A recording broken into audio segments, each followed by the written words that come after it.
कहानी की शुरुआत फ्यूचर यानी काफी आगे के टाइम से होती है, जहाँ एक वायरस की वजह से इंसानों की आबादी बहुत ही कम रह गई है। तकरीबन 2 मिलियन लोग ही पूरी दुनिया में जिंदा बचे हैं, पर ये भी नॉर्मल नहीं है, बल्कि वायरस की वजह से इनकी भी देखने की ताकत जा चुकी है, यानी ये अंधे हो गए हैं। सिर्फ यही नहीं, बल्कि अगर किसी का बच्चा भी पैदा होता है तो वो भी देख नहीं पाता। अब इतना टाइम गुजर गया है, ऊपर से वायरस की ये तबाही, तो यह टेक्नोलॉजी की एडवांस दुनिया बहुत ही पीछे रह गई है। इसी वजह से लोगों को पुराने जमाने की तरह कबीलों की सूरत में यहाँ रहना पड़ता है। अब क्योंकि सारे अंधे थे, इसलिए देखने की ताकत को अच्छा नहीं समझा जाता था, सिर्फ वहम ही माना जाता। और जो भी देखने की ताकत के बारे में बात करता या कोई भी इस ताकत के साथ पैदा होता तो उसे बहुत बड़ी सजा दी जाती, यानी कि जिंदा ही जला दिया जाता था। अब कुछ अंधे लोगों की देखने की सेंस भले ही ना हो, लेकिन उनकी बाकी सेंसेस बहुत अच्छे से काम करती थी, यानी कि सुनने, सुनने और किसी भी चीज को महसूस करने की, जिनकी मदद से वो कबीले वालों को रास्ता बताते और आने वाले वक्त और मौसम के बारे में भी प्रेडिक्शन पेशन गोई करती थी। अब हमें क्वीन रानी का शहर दिखाया गया, जहाँ रानी का राज था। उसने अपनी एक आर्मी बनाई हुई थी जिसका नाम विच फाइंडर आर्मी था। अब रानी बहुत रिलीजन मजहबी थी और ये देखने ना देखने को इस वक्त का एक मजहबी समझा जा रहा था, इसलिए जो भी इस बारे में बात करता रानी उसे बहुत ही दर्दनाक मौत देती थी जलाकर। विच फाइंडर आर्मी का काम ऐसे लोगों को ढूंढ कर लाना था जो देख सकते हैं। अब यहाँ रानी के एरिया में एक डैम भी था जिसकी मालिक रानी ही थी, इसलिए इसका महल वही बना दिया गया था। अब हमें एक कबीला दिखाया गया जो घने जंगलों के बीच बनाया गया था। इसका एक सरदार था जो बहुत ही बहादुर ताकतवर था। उसके पास किसी मॉन्स्टर जैसी ताकत थी जिसका नाम बाबा बोस था। अब बाबा बोस की वाइफ की हालत काफी खराब थी क्योंकि उसका बच्चा पैदा होना था, जिसमें उसकी मदद कबीले की बूढ़ी औरत कर रही थी जो यहाँ की डॉक्टर थी। अब उसकी वाइफ तड़पते हुए अपने हस्बैंड बाबा बोस के बारे में पूछती है, जिस पर डॉक्टर बताती है कि वो अभी कबीले के लोगों के साथ किसी जरूरी काम से गई है क्योंकि उन्हें कोई खतरा महसूस हो रहा था। अब असल में वो खतरा विच फाइंडर आर्मी का था क्योंकि वो कबीले पर हमला करने वाली थी। उस आर्मी का मानना था कि बाबा बोस की वाइफ जिसका नाम मेग्रा है वो एक विच चुड़ैल है या कहीं की मॉन्स्टर है, इसलिए उन्हें कैद करके हमें मार देना चाहिए। अब ये विच फाइंडर आर्मी उसे ही पकड़ने जा रही है और इनका कहना था कि इस मिशन में जो भी हमारे रास्ते में आएगा हम इसे मार देंगे। अब ये बात कबीले के लोगों को पता थी, इसलिए वो अपने सरदार की वाइफ मेग्रा को बचाने के लिए पूरी तरह लड़ने को तैयार थे। हालांकि अंधे थे पर फिर भी लड़ने में बहुत माहिर थे और यहाँ वो अपने सूंघने और सुनने की ताकत से ये अंदाजा लगा लेते हैं कि विच फाइंडर आर्मी करीबी है जो 200 लोगों की आर्मी के साथ हम पर हमला करने के लिए आ रहे हैं। अब बाबा बोस अपने कबीले का हौसला बढ़ाता है। उसका ये भी कहना था कि मैं यहाँ किसी भी बात की परवाह नहीं करूँगा, बल्कि अपने कबीले को बचाने के लिए अपनी जान भी देनी पड़ी तो दे दूंगा। अब उसकी ये बातें सुनकर पूरा कबीला जोश में आ गया और वो पूरी तरह जंग के लिए तैयार थे, हाथों में हथियार लेकर। साथ में वो नारेबाजी भी कर रहे थे। उधर विच फाइंडर आर्मी का जनरल कबीले के एक आदमी को पकड़ लेता है जिसका नाम बेक्स था। अब बेक्स बाबा बोस को बिल्कुल भी पसंद नहीं करता था क्योंकि उसी के कहने पर कबीले वालों ने बेक्स की फैमिली को मार दिया, इसलिए वो यहाँ इस दुश्मन आर्मी की मदद करता है, यानी अपने सरदार बाबा बोस के खिलाफ बगावत करता है। वो जनरल को एक ब्रेसलेट देता है जिससे उन्हें ये पता चला कि मेग्रा के बच्चों के असली बाप बाबा बोस नहीं बल्कि एक दूसरा आदमी है जिसका नाम जरला है। अब ये जरला नाम सुनकर जनरल काफी हैरान रह गया क्योंकि वो जानता था कि जरला एक ऐसा आदमी है जिसकी आंखें ठीक है, वो देख सकता है, जिसकी खोज जनरल पिछले काफी अरसे से कर रहा है। अब अगर ये मेग्रा तक पहुँच गए तो जरला का पता भी मिल जाएगा, इसलिए जनरल यहाँ काफी खुश दिखाई दे रहा था क्योंकि ऐसा करके रानी का हुक्म भी पूरा हो जाएगा और जनरल को भी बहुत फायदा मिलने वाला था। अब वो बेक्स को मारकर उससे पूछता है कि तुम्हारे कबीले का क्या प्लान है और अपनी हिफाजत के लिए उन्होंने क्या कर रखा है, जो सब कुछ बेक्स जनरल को बता देता है। अब मेग्रा एक बच्चे को पैदा करती है जो लड़की थी, लेकिन तभी उसे एहसास हुआ जैसे मेरे पेट में अभी एक और बच्चा है। ये देखकर डॉक्टर उसका ऑपरेशन करती है और यहाँ वो दूसरे बच्चे को भी पैदा कर देती है। इस बात से मेग्रा काफी खुश थी कि मैं जुड़वा बच्चों की माँ बन गई हूँ, जिनमें एक लड़का है और एक लड़की। जंगल के बीचों बीच एक काफी बड़ी पत्थरों की दीवार बनाई गई थी जिसके उस पार से विच फाइंडर आर्मी कबीले के लोगों पर हमला करने के लिए आ रही थी। आर्मी के कुछ लोग इस तरफ आकर कबीले वालों से लड़ने लगे। अब हालांकि कबीले के लोग काफी बहादुरी से उनका सामना करते हैं, पर जल्दी उन्हें एहसास हो गया कि ये आर्मी काफी बड़ी है और हम पर भारी पड़ रही है और तो और पत्थरों की दीवार से और लोग भी आ रहे हैं, तो इसलिए ये लोग रस्सियां ही काट देती हैं, जिससे पत्थरों की ये दीवार जो बॉर्डर बनी हुई थी वो तेजी से नीचे गिरने लगी और इसके नीचे दबने से विच आर्मी के बहुत सारे लोग मारे जाते हैं और बाकियों को इन्होंने एकजुट होकर मार दिया था। सब कुछ नॉर्मल होने के बाद बाबा बॉस को पता चला कि विच फाइंडर आर्मी के कुछ लोग अभी भी जिंदा हैं। ये तूफान रुकने के बाद जनरल के साथ यहाँ दोबारा हमला करेंगे, तो वो फिर से जंग की तैयारियां करना शुरू कर देती है। अब बाबा बॉस आकर अपनी वाइफ और बच्चों से मिलता है। उनसे मिलकर उसे खुशी तो बहुत हुई, लेकिन वो इनके फ्यूचर के बारे में काफी परेशान लग रहा था। वो जब बाहर आया तो कबीले वाले बाबा बॉस को इस बात के लिए मनाने लगे कि आप अपनी वाइफ और दोनों बच्चों को विच फाइटर आर्मी के हवाले कर दें, क्योंकि उनकी वजह से वो आर्मी हमारे पीछे पड़ी हुई है, जिसके बाद कबीले वाले सुकून से रह सकेंगे। पर बाबा बॉस ऐसा करने से साफ साफ मना कर देता है, जिस बात को लेकर उसमें और कबीले वालों में बहस हो जाती है। अब इनकी बहस के बीच यहाँ डॉक्टर आ गई, जो सबको चुप करवा के कहती है कि आपस में लड़ना बंद करो, हमें यहाँ से एक खुफिया पुल के पास जाना चाहिए जो लकड़ी का है, जिसे पार करके हम उस तरफ जाकर यहाँ से निकल जाएंगे। डॉक्टर का ये आइडिया सबको काफी पसंद आया, इसलिए वो इसकी बात मानकर पुल के पास आ गई और सब इस पर चलना शुरू कर देते हैं। ये सब उस पार पहुँचने ही वाले थे कि यहाँ वो आर्मी आ गई, पर अंधे होने की वजह से उन्हें पता ही नहीं चल पाता कि यहाँ कोई पुल भी है, क्योंकि ये खुफिया पुल था। अब जैसे सारे कबीले वाले उस तरफ पहुँचे, जनरल को पता चल गया कि यहाँ पुल है, क्योंकि उसने ब्रिक्स को पुल पर फेंककर इस बात का पता लगवा लिया था। इसीलिए अब ये आर्मी भी पुल पर चढ़कर उस तरफ जाने लगती है, जो देखकर बाबा बॉस रस्सियाँ ही काट देता है, जिससे पुल टूट गया और आधी आर्मी नीचे गिरने से मारी जाती है। लेकिन ब्रिक्स को गिरने से पहले बाबा बॉस खींचकर इस तरफ कर लेता है और ऐसे उसकी जान बचा ली, क्योंकि वो जैसा भी था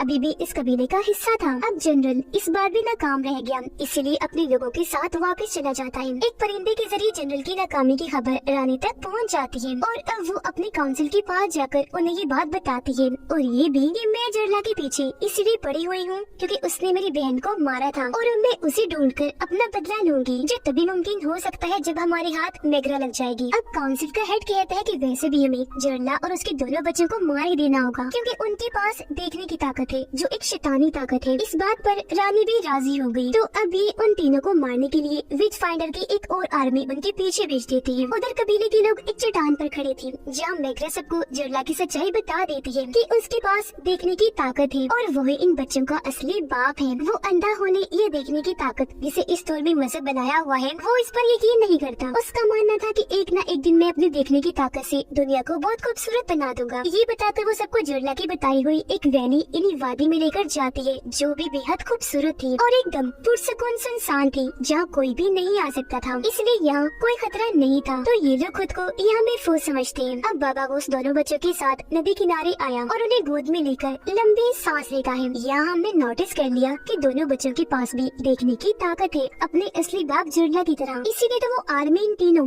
इन्हें जरला उसके बच्चों को मारने के लिए हाथ धो के पीछे पड़े हुए हैं। अब बाबा बॉस फिर अपने बच्चों के साथ जंगल में जाता है, जो खाने की तलाश में इधर उधर भटक रहा था। लेकिन तभी यहाँ एक खतरनाक खूंखार भालू आकर उस पर हमला कर देता है, जो उस पर धाड़ने लगा। बाबा बॉस भालू का मुकाबला करने की कोशिश करने लगा, उसका मुंह पकड़कर बहुत सारे मुक्के मारता है, लेकिन भालू उसे उठाकर दूर फेंके मारता है और ऐसे बाबा बॉस नाकाम रह गया। उसे गिराकर भालू बच्चों के पास जाने लगा उन्हें खाने के लिए, लेकिन तभी एक तीर आकर उसे लग जाता है, जिससे भालू वहीं पर ढेर हो गया। अब ये तीर और किसी ने नहीं बल्कि बच्चों के डैड जरला ने चलाया था, जो अपने बच्चों को देखकर काफी खुश हो गया। वो बाबा बॉस को एक बॉक्स के बारे में बताकर उसकी चाबी देता है, साथ में ये भी कहता है कि जब मेरे बच्चे 12 साल के हो जाएं तो उन्हें ये बॉक्स दे देना। अब उस बॉक्स में क्या था ये बताए बगैर ही जरला यहाँ से चला गया। बाबा बॉस को समझ नहीं आई, इसीलिए वो उसे रोकने के लिए आवाजें लगाने लगा, पर जरला कोई भी बात सुने बगैर यहाँ से जा चुका था। अब बेक्स, जो अभी भी बाबा बॉस को नापसंद ही करता है, दुश्मन आर्मी की मदद अभी भी करना चाहता है। वो यहाँ बाबा बॉस की आवाज सुनकर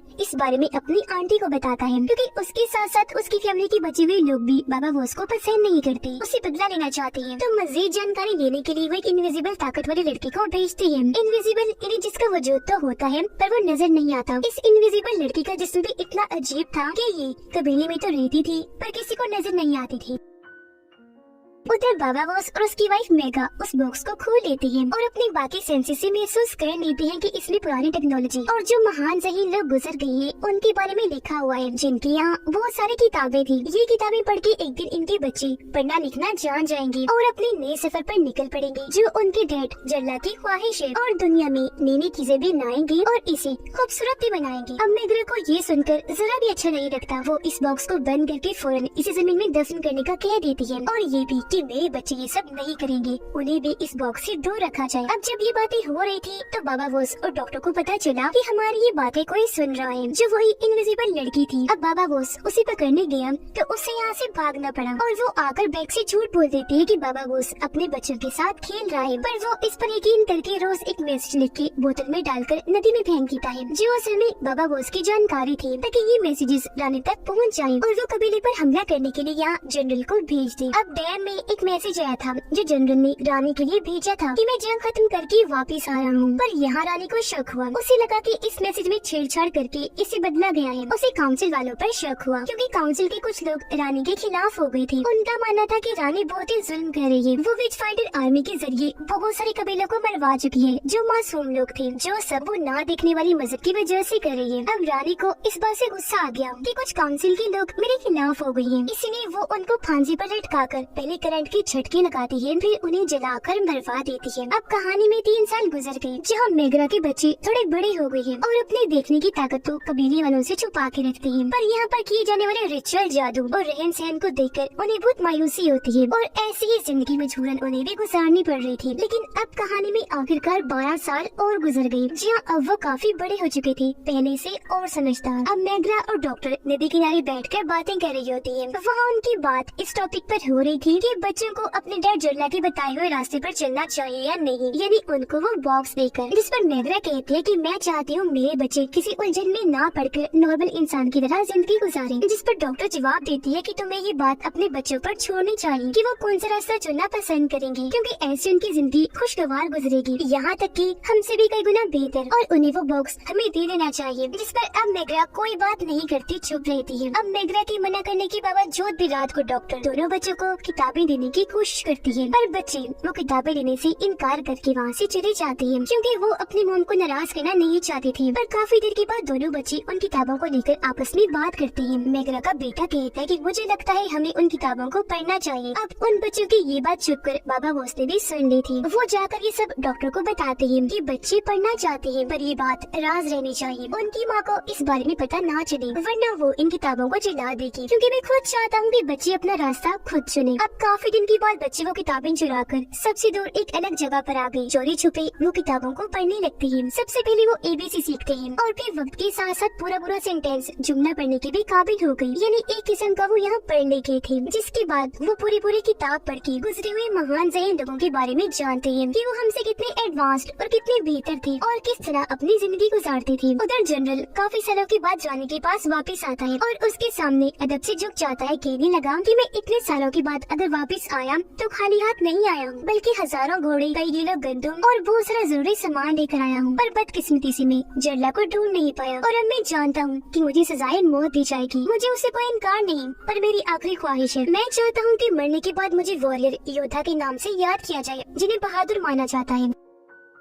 रानी उसकी ये बात मान गई और उसे डैम से नीचे कूद जाने का कहती है। पूरी तैयारी करके वो कूदने ही वाला था कि तभी रानी को बैग्स का वही बोतल वाला मैसेज मिल जाता है। वो जनरल को रोक देती है क्योंकि अब उसे बाबा बोस और उसके कबीले की खुफिया लोकेशन पता चल गई थी, जहाँ पर जाहिर है मेगरा और उसके बच्चे भी होंगे। अब रात के वक्त कुछ बड़े लोगों को एक फेस्टिवल त्योहार में जाना था, जिनमें बाबा बोस, मेगरा और डॉक्टर भी शामिल थी, साथ ही इनके कबीले के कुछ और लोग। अब बाबा बोस को अपने बच्चों की हिफाजत की फिक्र थी, पर वो फिर भी तैयार था। सुबह होते ही ये अपना सफर शुरू कर देते हैं। फिर फेस्टिवल में पहुँचते पहुँचते इन्हें रात हो जाती है। अब ये लोग फेस्टिवल में आ तो गए थे, पर इन्हें पता नहीं है कि यहाँ क्या होने वाला है, और यहाँ दूसरे कबीले के लोग भी आए हुए थे। अब यहाँ मेगरा के बच्चे भी चोरी छुपे इनका पीछे करते हुए यहाँ आ जाते हैं, जहाँ इन्हें पता चला कि ये फेस्टिवल आग का है, जिसके अंदर 5-6 लोगों को बांधा हुआ है, क्योंकि उन पर इल्जाम था कि वो देख सकते हैं। इसलिए अगले ही पल जैसे फेस्टिवल शुरू हुआ, उन्हें आग लगाकर जला दिया जाता है और इस तरह उन मासूम लोगों की जान चली गई, जिसके इर्द गिर्द सभी कबीलों के लोग नाचने लगे और ऐसे आपस में एक हो जाते हैं। अब ये देखकर मेगरा की बेटी काफी गुस्सा हो जाती है और वो इन पर चिल्लाने लगी, पर उसका भाई मुंह पर हाथ रख के उसे रोक देता है। अब फेस्टिवल में ये चीज देखकर बाबा बोस और उसके साथियों को भी बहुत दुख हुआ। अब यहाँ डॉक्टर इन्हें बताती है कि ये सब रानी का किया धरा है, उसके ये फजूल रिचुअल और मजहब के नाम पर फैलाई गई ये बातें हर जगह फैली हुई है, जिनका लोगों पर बुरा असर पड़ता है और वो भी देखने वाले इंसानों को मार देते हैं। अब मेगरा का बेटा इस फेस्टिवल को छोड़कर दूर निकल आया, तो ये जुल्म देखकर उसकी तबीयत खराब हो रही थी, उसे उल्टियाँ होने लगती है। लेकिन तभी यहाँ उसे एक किडनैपर पकड़ लेता है जो लोगों को अगवा करके उन्हें बंदी बना लिया करता था, जिसके बाद उन्हें बेच देता था। अब वो मेगरा के बेटे को भी पकड़कर अपने साथ ले जाने लगा, जहाँ पर उसने और भी कई सारे कबीले के बच्चों को बंदी बनाया हुआ था। अब मेगरा की बेटी को अपने भाई के गुम होने का पता चल गया, इसलिए वो ये बात जाकर अपने मोम डैड को बताती है। ये बात जब पूरे कबीले में फैली तो हर कोई उसकी तलाश में निकल गया। उधर किडनैपर सभी बच्चों को एक खुफिया रास्ते से गुजार कर एक सुनसान इमारत में ले आया, जहाँ आते ही सबके मुंह खोल दिए जाते हैं। उधर वो लोग मेगरा के बेटे की तलाश में उस रास्ते पर आ गए, जहाँ से भी किडनैपर बच्चों को लेकर गुजरा था। यहाँ पर एक मैसेज लिखा हुआ था जो और किसी ने नहीं बल्कि मेगरा के बेटे ने ही लिखा था कि मैं अभी जिंदा हूँ और इस रास्ते पर चलो तो मुझ तक पहुँच जाओगे। अब इस हिंट इशारे के बारे में पढ़ के मेगरा की बेटी सबको बताती है, पर ये जानकर मेगरा काफी हैरान रह गई कि मेरे बच्चे को पढ़ना लिखना आता है। वो दुखी होते हुए रोने लगी, काफी नाराज भी होती है, अपनी बेटी पर गुस्सा करने लगी कि तुमने इतनी बड़ी बात मुझसे अपनी माँ से छुपा के रखी। जिस पर उसकी बेटी कहती है कि हाँ वो, क्योंकि मैं डैड के रास्ते पर चलना चाहती हूँ, वही हमें ठीक लगा तो हमने चुन लिया। अब फिलहाल इन बातों का टाइम नहीं था, मेगरा के बेटे को ढूंढना बहुत जरूरी था, इसलिए वो इस बात को यहीं पर छोड़कर उसे ढूंढने की मिशन पर फिर से आगे बढ़ती है। कुछ ही देर बाद ये इस पुरानी इमारत तक पहुँच ही जाती है, जहाँ पर किडनैपर ने बच्चों को बंदी बना के रखा हुआ था। अब बाबा बोस इन सबको यहीं पर रोककर खुद अकेला ही अंदर जाने का फैसला करता है कि मैं अकेला ही उनसे लड़कर ये मिशन अंजाम दूंगा। अब हालांकि उसकी बेटी कहती है कि डैड मुझे भी साथ ले चलिए, मैं भी मदद करूंगी, पर वो मना करके आगे बढ़ गया, क्योंकि वो नहीं चाहता था कि मेरी बेटी मेरा वो रूप देखे जिस तरह बेदर्दी से मैं लोगों को मारता हूँ। यानी कि जहाँ उसने पूरी जिंदगी अपने मॉन्स्टर जैसी ताकतों का इस्तेमाल करके बहुत सारे लोगों को मारा था। अब वो आगे बढ़ के बिल्डिंग के बाहर पहुँच गया, पहरेदार पर अपनी तलवार से हमला करके उसकी जान ही ले लेता है और खुद उसकी जगह लेकर अंदर गया, जहाँ उसका बेटा बाबा बोस को पहचान लेता है। वो अपने डैड को सिग्नल देता है और बस फिर क्या था, बाबा बोस अपने मॉन्स्टर वाले रूप में आकर बड़ी स्पीड से सबसे भिड़ गया। वो अपनी तलवार से एक एक करके सब पर हमला कर देता है। बहुत सारे लोगों को उसने ढेर कर दिया था। उसकी लड़ने की महारतें कमाल थी। अब अपने डैड का ये रूप देखकर कुछ देर के लिए तो उसका बेटा भी हैरान रह गया और यह बाबा बोस सबको मारने के बाद आखिर में मेन किडनैपर को भी पकड़ लेता है और उसकी गर्दन में अपनी तलवार जोर से घुसाकर उसकी जान निकाल लेता है। और ऐसे उसने अपनी बेटी के साथ साथ बाकी बच्चों को भी आजाद करवा दिया था। सारे बच्चे जब बाहर आए तो मेगरा अपने बेटे को सही सलामत पाकर बहुत खुश हो गई और उसे गले से लगा लेती है, पर अगले ही पल गुस्से में वो दूर हट गई। उसे याद आ गया था कि मेरे बच्चों ने मुझसे झूठ बोला। अब कबीले में वापस आने के बाद दोनों बच्चे मेगरा को मनाने लगी कि मॉम मान जाए ना, क्योंकि बेशक हम आपका कहा मानते, पर एक न एक दिन हमें अपने बाप जरला के बताए हुए रास्ते पर चलना ही था। अब थोड़ी देर में मेगरा मान गई, उसका दिल पिघल गया। वो अपने बच्चों को माफ करके उन्हें गले से लगा लेती है, कहती है ठीक है मेरे बच्चों, पर तुम हमेशा इस कबीले की मेंबर रहोगी, फिर चाहे तुम यहाँ रहो या कहीं भी। भाई बाबा उसको कुत्तों के भौंकने की आवाज़ें आई, जिससे उसने महसूस कर लिया कि विच फाइटर आर्मी के साथ उनका जनरल यहाँ पर आ रहा है हमला करने के लिए, ताकि वो मेगरा और उसके बच्चों को पकड़ ले। कुछ देर में जनरल कबीले में आ ही गया और यहाँ के सभी लोगों को धमका कर अपने कब्जे में कर लेता है। पर यहाँ मेगरा का बेटा चिल्ला के दिखाता है। वो बैग्स के गले पर चाकू रख के उसे बंदी बना लेता है और चुपचाप अपनी फैमिली को यहाँ से निकाल लेता है। और अब यह बाबा बोस अपनी पूरी फैमिली को लेकर कबीले से अलग हो जाता है और जंगल के रास्ते आगे बढ़ने लगा। यह मेगरा का बेटा बैग्स को मारता नहीं बल्कि उसे जिंदा ही छोड़ देता है, ताकि उसे भी इस बात का एहसास हो कि उसके दुश्मन बाबा बोस या उसकी फैमिली नहीं बल्कि वो दुश्मन आर्मी है जिनका वो साथ दे रहा था। अब इतना कुछ होने के बाद भी बैग्स बाबा बोस के साथ गद्दारी करता है। वो वापस आकर जनरल को बताता है कि बाबा बोस और उसकी पूरी फैमिली यहाँ से भाग चुकी है। अब ये सुनते ही जनरल कबीले वालों के सामने ये ऐलान करता है कि जब तक मेगरा के दोनों बच्चों को मेरे हवाले नहीं कर दिया जाता, आप लोगों के कबीले को विचेस और मॉन्स्टर्स का कबीला माना जाएगा। इस वजह से तुम सबको सजा भी दी जाएगी। बाबा बोस और उसकी फैमिली नदी किनारे आ गई, जहाँ कड़ी मेहनत लगाकर बाबा बोस ने एक कश्ती बनाई थी, जिसके अंदर ये लोग बैठ गए और यहाँ से निकल पड़ते हैं। लेकिन इतनी ही देर में यह जनरल और उसकी आर्मी भी पहुँच गयी, क्योंकि वो भी देख नहीं सकते थे, इसलिए जरला के बच्चों के इतना पास होने के बाद भी उन्हें ये पकड़ नहीं पाते और ये लोग चुपचाप कश्ती लेकर आगे बढ़ते रहते हैं। लेकिन फिर भी जनरल हार नहीं मानता और अपनी आर्मी को पानी के अंदर उतारता है। एक सोल्जर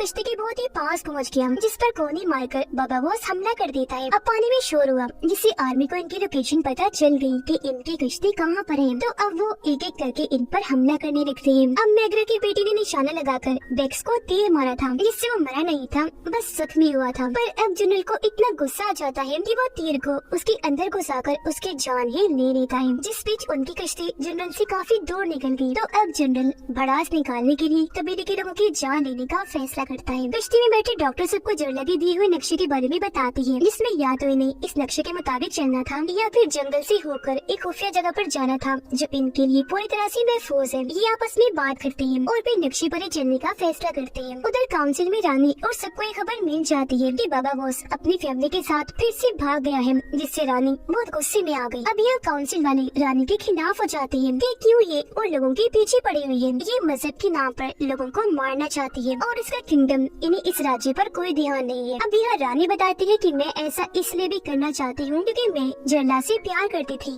लेकिन उसने मुझे कभी भी अहमियत नहीं दी। अब ये सुनकर काउंसिल वालों को गुस्सा आ गया। वो रानी पर इल्जाम लगाते हैं कि वो प्यार के चक्कर में जिस बात में आकर फैसले ले रही है, जिस वजह से किंगडम का बहुत नुकसान कर रही है। ये सुनकर वो फिलहाल तो चुपचाप यहाँ से चली गई, पर बाद में अपने खिलाफ बातें करने वाले काउंसिल मेंबर्स को मौत के घाट उतार देती है। उधर वो लोग जब नींद से जागे तो उन्हें एहसास हुआ कि हमारा सारा सामान गुम हो चुका है। वो पोटली भी जो नेद्रा ने अपने बच्चों को देने के लिए छुपा के रखी हुई थी। अब ये जानकर सब सामान को ढूंढने लगी, पर इन्हें कुछ नहीं मिलता। रानी को आकर उसके साथी बताते हैं कि पूरा किंगडम आपके खिलाफ हो गया है, तो बहुत जल्द वो आपको राजगद्दी से उतारने वाली है और आपने जो भी गलत काम किए उनकी आपको सजा भी मिलेगी। ये सुनकर रानी गुस्से में आ गई और अब उसके अंदर बदले की आग जल उठी। वो मशीन के जरिए डैम को बंद कर देती है, जिससे पूरा डैम टूटना शुरू हो गया। जो देखकर रानी जल्दी से अपने साथी के साथ बग्गी में बैठकर यहाँ से चली जाती है, जबकि पीछे पूरा डैम टूटने की वजह से ये सारा किंगडम तबाह होकर पानी में बह जाता है। और इस तरह यहाँ